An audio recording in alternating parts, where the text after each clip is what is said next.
now it is. Okay. Assalamu alaikum wa rahmatullahi wa barakatuh.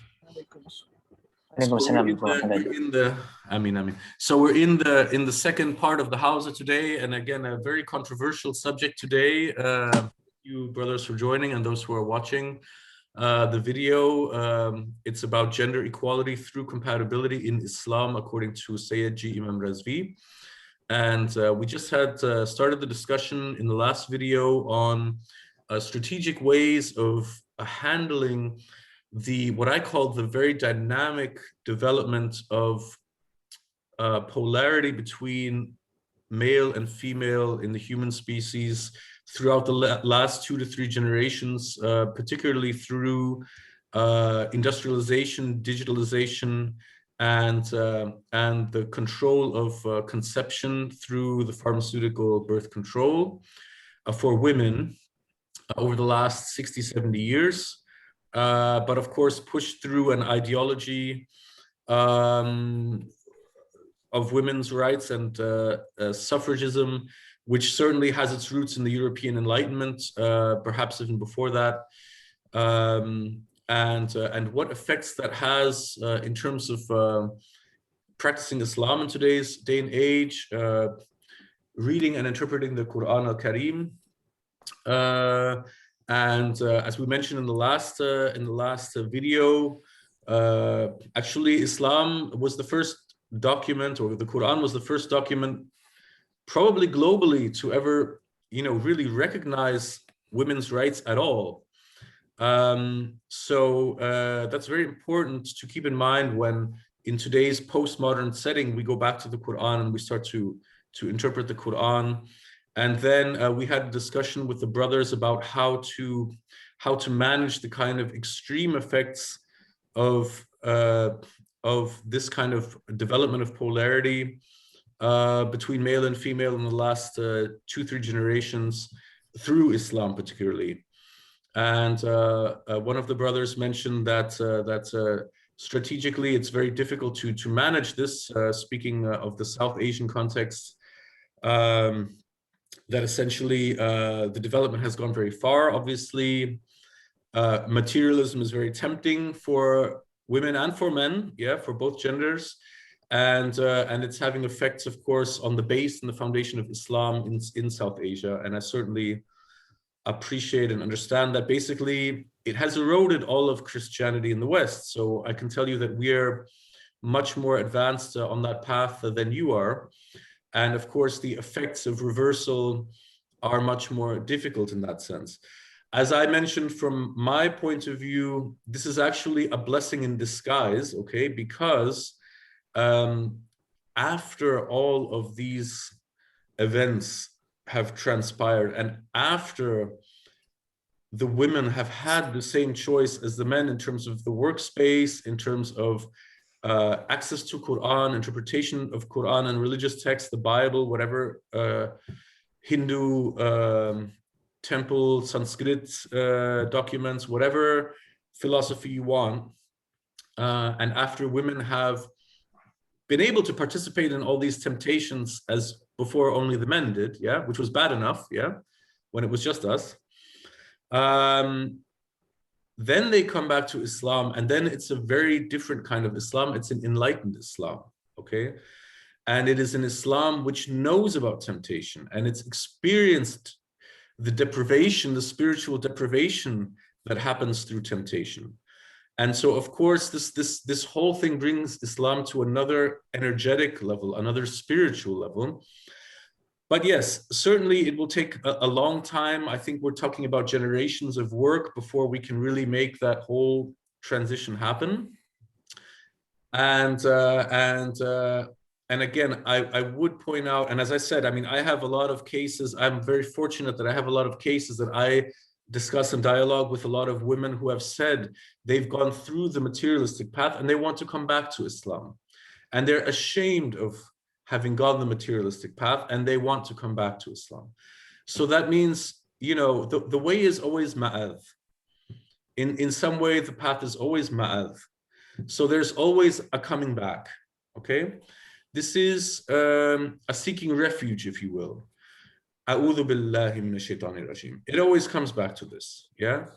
And therefore, and as I mentioned in the last video, although I am not against changing things by force in certain situations when it's strategically prevalent or somehow recommended to do so. In this particular case, I don't think, but I'm open to different viewpoints, but I don't think you'll be able to change this one by force. Yeah. I don't think you'll be able to take this one back.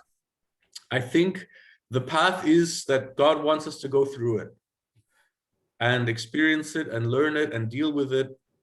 And he wants a higher level of humanity. Before, more or less, the men had a choice whether to participate in sin, in temptation, to fall into distress, or to stay on the Sirat al-Mustaqim. And the women, of course, they also had to a certain extent, but they were very much protected by the family structures and by the natural order of the way that societies were, particularly in pre-industrial societies. It's not like that anymore, okay? Now both the men and the women are exposed, and you can argue that the women are even more exposed, because apart from all of the so-called advantages that the male counterparts may have had, like prevalence in the workspace, politics, economy, arts, mathematics, sciences, universities, sports, basically all of the areas. Now you see women entering the same spaces, or a long time ago, with all of the temptations and the challenges that come out of that.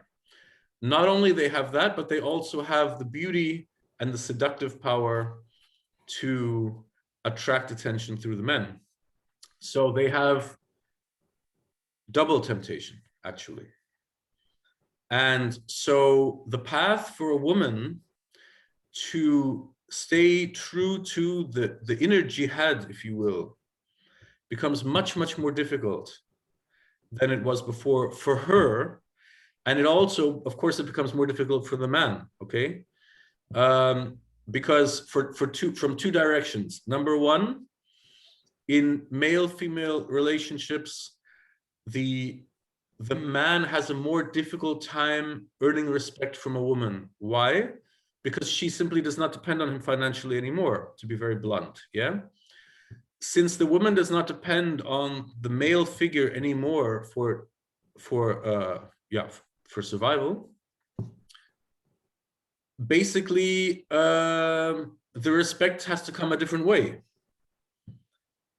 It can only come through the character of the man. It cannot come because of his strength, physical strength, because the woman can walk away and say, okay, I find another man who doesn't apply that kind of strength to me, yeah? And maybe she's right. It doesn't apply because of survival, because she's not dependent on the man to go kill a lion for meat, or go into the fields, or basically act in some kind of hunter-gatherer function to basically protect her financially. Of course, there's no woman on the planet biologically who wouldn't be attracted to a man with a certain level of finance, okay? We're not saying that either. We're not that emancipated yet, okay? But nonetheless, the dependency is not there the way it was. So you won't be able to force her through physical strength. You won't be able to force her through financial strength. Now you can go into the arena of politics. What's happening in the political atmosphere? Of course, there is a large prevalence of democratic ideology, enlightenment ideology in global politics today. It's been exported clearly by the United States and the agents of the United States all over the world. And I would argue the West in general, Enlightenment philosophy. Not all of that is good, not all of that is bad. I'm not saying when I criticize it like that, it's not necessarily a negative criticism. There are many, many good things about the Western Enlightenment. many, many good things. So this is not a blanket criticism. The only thing I'm saying is that it's not all good either. Yeah, there are some areas of the Western Enlightenment that can also be criticized. And one of them is clearly an overreaction to this imbalance of polarity between men and women in today's societies. I think we would all agree with that in this hausa, or whomever is watching this. Of course, if not, you're free to disagree and state and back up your opinion with sources and with reason. But again, because this political ideology is prevalent, and remember, women have the same right to vote that men do. So, and that's good. And I agree with that. I support that. And the reason I support that is because I trust this process, okay? I trust this process that eventually, anyway, also the women will return to Islam, inshallah. And I'm seeing it many, many, many times. So because of the fact that in the political arena, the women have the same vote as the men. So neither through physical strength, nor through financial strength, nor through political strength, are you going to be able to manage this issue. I don't know what's left in terms of strength. I'm listening to your ideas, guys, but I don't know what's left. And therefore, I don't think that this is the particular time and the particular place in human, let's call it the particular context in human development, civilizational development, to apply force to manage this issue. I think you'll be much more successful through da'wah, through tabligh, through kalam and philosophy, and explaining your reasons to women, especially, as well as to men. You know who was a master of this was, and I don't necessarily like or approve of him in all things. My Imam certainly did not, but Imam Ruhollah Khomeini was certainly a master of this principle. He knew exactly how to speak to women. And when he came back from Paris, from his exile, from the Shah back in the late 70s, one of his main foundational political pillars were the Persian Iranian women. Okay? And still today, the political Shia Islam in Iran enjoys a lot of ground support from the women, a lot. So it's wrong to say that necessarily opening up politics for women means you're going to lose the women. No, it's not like that. But it's very important to understand how to speak with women and how to attract women in the political atmosphere, as well as, by the way, in daily life. Okay, I just give that one to you. This is not a wellness course. This is not a wellness course. Okay, but I just let you know that the parallels are very similar. Okay, the best jihad with women are sweet words. Okay, let me just point that out. And it's the same in the political arena. Okay, I'm speaking from, unfortunately, a lot of experience. Yeah, so trust me on this.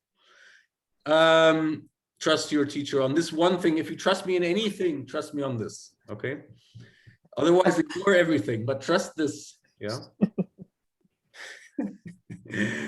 So Imam Khomeini, you know, he used to say, Ayatollah Khomeini, he used to say very, very intelligent things toward women. For example, one thing he used to say was that if women understood how men really viewed them or looked at them, then they would dress themselves in iron. Okay? In other words, they would just build a barricade between themselves and the man or the males. Yeah. So in other words, hijab is not enough, actually. Yeah. Because of the negative attention that many men unfortunately project sexually onto women on the streets, in the marketplaces, on the road, you know, everywhere, basically in work life, in everything, in the family. unfortunately. Because of this, the women should not only be wearing hijab, they should be wearing iron. Otherwise, they themselves would choose to do so. So this has convinced many women in Iran to wear hijab and to support the obligation of hijab in Iran. Now, in Western media and the internet, you will find many Persian women who are against the hijab, and they make a lot of noise, and they have the right to their opinion. I mean, they have absolutely the right to their opinion. And I also believe la ikraha fid din, yeah, but also qad tabayyana rushdu min al-ghayy, yeah. So certainly there should be an element of freedom, but at the end, God's way is clear. But I hope we all agree that it's much better when a woman, for example, as an example, when a woman would wear hijab because she chooses to wear hijab rather than she's obligated to wear hijab. Okay?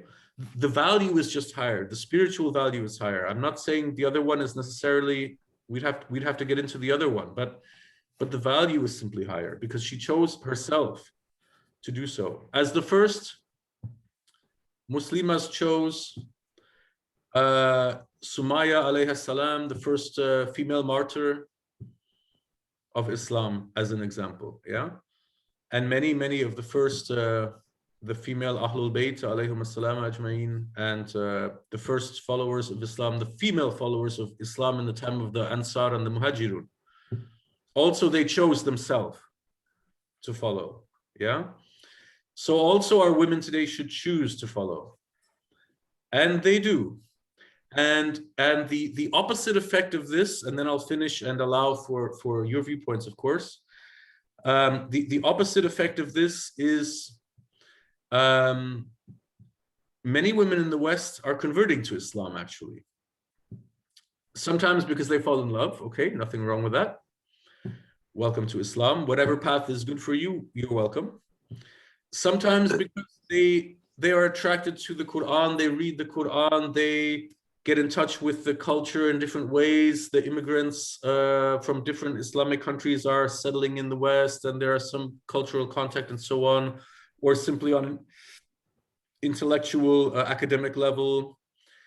In these ways, many women in the West are choosing to come to Islam. They're coming from these kind of Christian families or these atheist families that have left, religion completely behind them, and they say, no, I want to go to God through religion. And so they end up coming to Islam, many women, yeah, many intelligent, academic, scientific women also, yeah, you see this many times.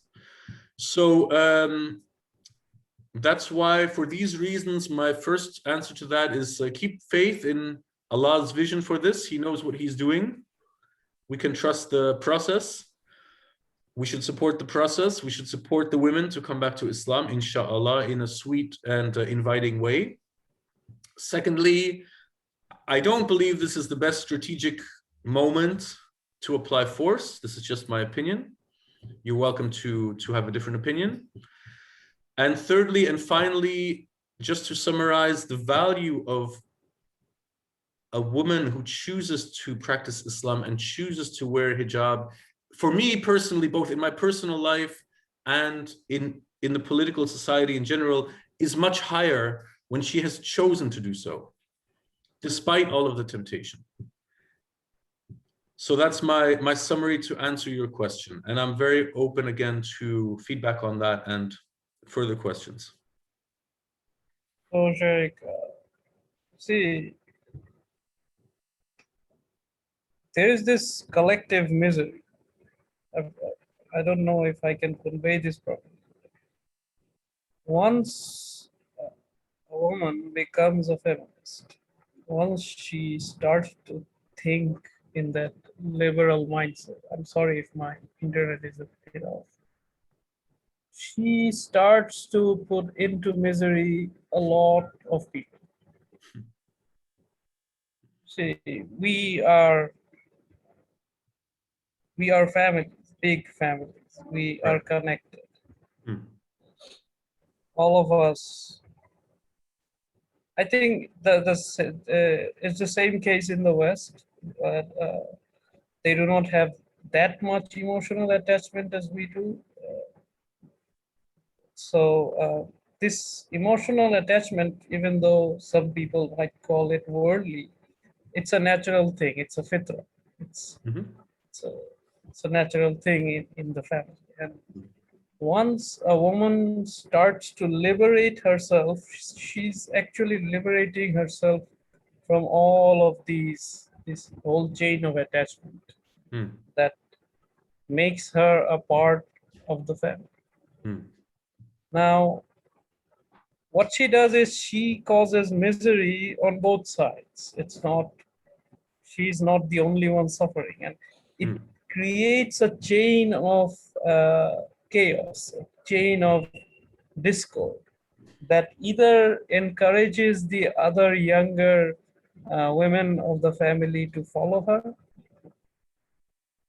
or it causes the other male members to lose faith in the family structure. So the issue is not just that, a woman choosing this whole individualist perspective. I think the only reason you can adopt it is because you have been in that environment. But we in South Asia, we do not come from that individualist place. We are still collective units. We are not like that. So there is this whole ripple effect. I'm sorry about my internet, but there's this whole ripple effect. It's okay. Okay. So there's an entire ripple effect throughout the family, and this whole ripple effect is extremely negative. And you see, one feminist can destroy entire towns. And I mean, I know it sounds very odd to you, but no. It's okay. But that's how it happens, is that she starts to break the norms and she encourages other women to do it, and all the males, they fall into disorder, who trusted the family structure, who have been living in a certain way for the last thousands of years, and it has all fallen apart.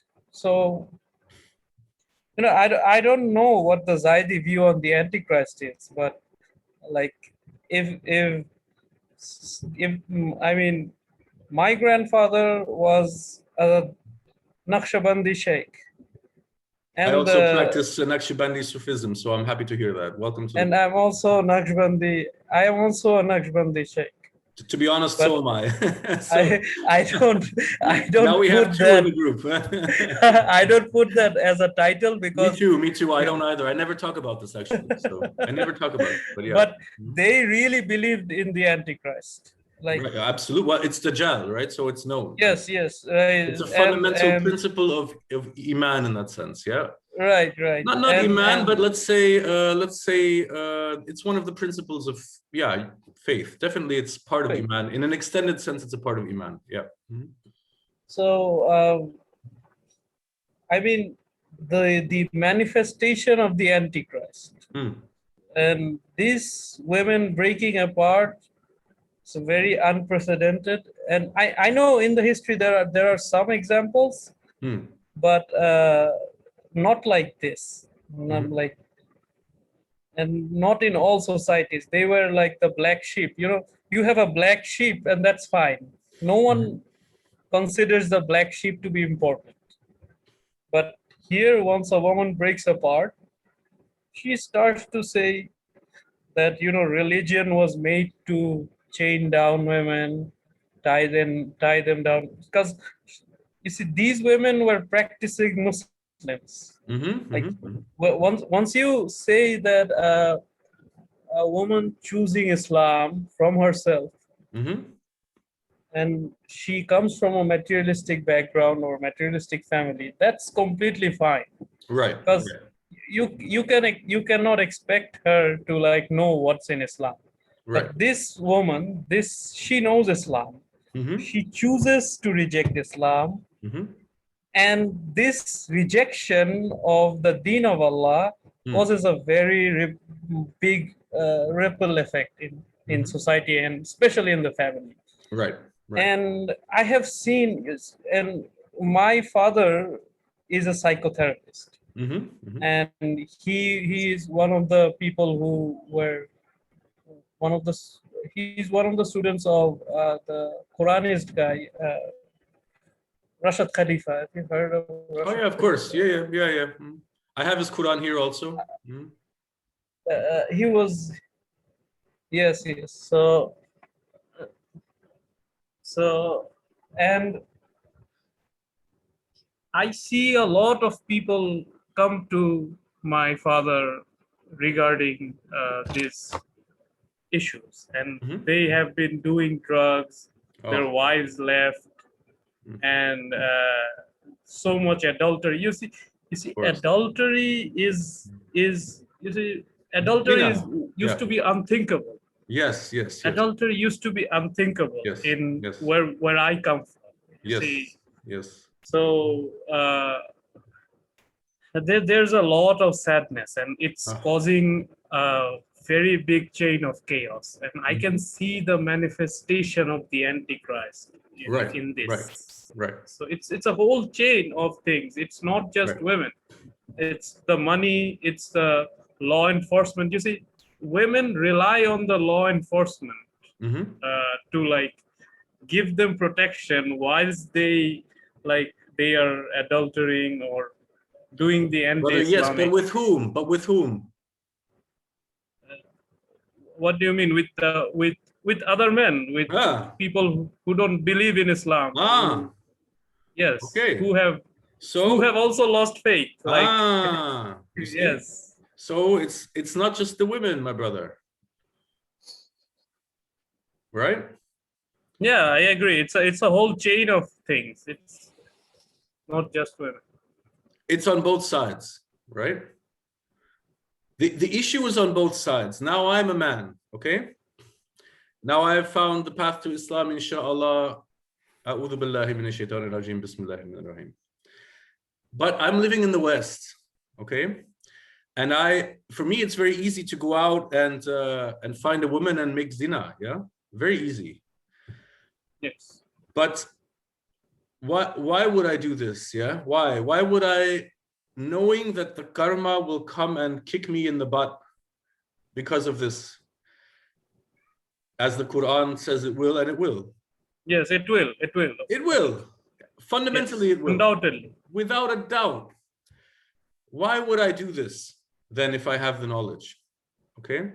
But you see that the temptation that is there for women in terms of materialism is the same for men. Okay. So what I want to understand in your question, because I agree with everything you just said, okay, I respect what you said is right in terms of, I hope you finished, or would you like to continue? Yeah, I'm done. Okay. I think I've conveyed what I wanted. Excuse me. So to answer that from my point of view, my question is still the same to you. What is your strategic method to handle this? Because for every woman who create a zina, there is a man behind also creating zina. Yeah. So if you say we have to apply force, I'm asking you, how do you want to apply it? Where do you want to apply it? What's your idea? That's a good question. You see, consensual sex is no longer haram in my country. It's a Muslim country, but all the laws are secular. And you should know about Bangladesh. I think you should know a little. So all the laws are anti-Islamic, but it's a Muslim country. So the only way to cure this, it's like Sayyid Abul Alam Maududi. Have you heard of Sayyid Abul Alam Maududi? What's his name? Sorry. Sayyid Abul Ala Maududi. Yes, yes, yes. From the name, yes, but I haven't studied, but I know who he is. Yes. Okay. But I've not He used studied. to say that as long as you don't make the ground, make the foundation where people can become Islamic, where anti-Islamic activity is punished, then people will become possessed by the khannas, from the waswasa of the khannas, and the waswasa of the khannas, it takes seconds. It's not like you can this crimes only take an hour to do. Like if you really want to go drinking, you can drink a whole bottle of wine in an hour. So it, and you can regret it for the rest of the month. Sure. But or longer. It only takes a very little time. It's just that one step. It's one step away. So if you further the steps, if you make it harder to obtain wine, if you make it harder to like commit zina, it is more likely that people will revert midway. That is true. I agree with that. So this is one of the opinions of Sayyid Abul Alam. I'm with you on that. I'm with you on that. So that's why we need a political structure. That, okay. And the Prophet also had a political structure. Right. I'm not against it. Look, I'm not against that at all. But you see, when you said before you used the word force, and now you're using the word political structure. And for me, these are two different things. Because in a democratic society, and if I'm correctly aware, Bangladesh is a fundamentally democratic society at the moment, let's say at present, right? So if I'm not wrong, and I'm just saying Bangladesh as an example, but it could be anywhere nowadays in the globalized world, essentially your premise to build a political structure, for example, and I would highly recommend to you the example of Iran back in the days of the Shah, to look at that if you're interested in this, to see the example. But not only how they won the revolution, but also the problems that have come since the revolution. Because I've had the pleasure here in Hamburg to interview several members of the Iranian government from different generations since the revolution. And I won't say who, because I won't say it on a video, okay? Yeah, it's not necessary. Absolutely, and they have said to me the same things. We still believe in the ideals, but unfortunately the manifestation was very, very challenging, and we made a lot of mistakes. Okay, so the problem in these kind of fanciful ideas of let's make an Islamic revolution and all of that, I don't say no to that. I'm not against it necessarily, but you need to keep in mind what is the long-term picture. Okay. And you need to make sure that when you come in, that your idea or your manifestation is better than what there was before, okay? Because if then you come in with your political structure and it's actually more corrupt and there's more zina and there's more shirk, and kufr than there was before, then it means the whole thing was not only a waste of time, but actually, and blood and tears and all of that, but also it's actually a sin, because you could have kept the structure the way it was, and people more or less, if you look at Iran the way it was before, they were more or less practicing Islam before that. So the Shah was corrupt, yes. The structures were corrupt, yes. They were working with the Americans and the Israelis, yes. But nonetheless, the people themselves were practicing Islam to a high degree, whereas now many sections of the Iranian population, unfortunately, they have a very strong, there's a strong ground sentiment against Islam, not because of Islam, but because of the government. So it's very important that, and I want to say this to you specifically, Abdullah Ji, very important that when you come into power, the results must be better than they were before. because otherwise the whole thing was a waste of time. And I'm telling you this from having interviewed, again, personally, several former government officials, and again, I won't say names, from the post-revolutionary Iranian governmental structure, okay? Just to give you that. And the other thing I can say to that is, because you have a democratic system, theoretically democratic system in Bangladesh, your method would not be any different than what we talked about before, which was essentially politics in democracy is about using sweet words, okay? It's about convincing people. It's about gaining majorities in parliament, on the local levels, on the regional levels, and in the national parliament. In other words, building up local areas first, Yes. creating a base, and from that base you Ud'u go ila sabili rabbika bil hikma wa mau'izati hasana. I mean, inshallah, yeah. So step by step, you build your majorities and you work in this way, but you need to use sweet words in the whole process anyway, yeah? So you can think of the population of people as like a woman that you're trying to get engaged, you're trying to marry her, yeah? Of course you're going to use sweet words, yeah? You're not going to use harsh words, otherwise she'll never agree to marry you, yeah? And in fact, if you live your life after the marriage the same way as before the marriage, you'll live a much happier marriage. And it's the same in politics. Yes, you need force. Yes, you need force. I don't say I'm absolutely for, you know, having a police force, having a judiciary, having an army, protecting borders, having judges, and as I said, a adjudicative system, and punishing criminals where it belongs. And if you agree, in other words, if your ijma, and this is again the Zaydi part of the philosophy, if your ijma in the democratic process, in the shura of your Bengali context, is to say, if you can convince, in other words, if you can convince enough people in your particular area to follow your understanding of how zina should be punished, by all means, you're welcome.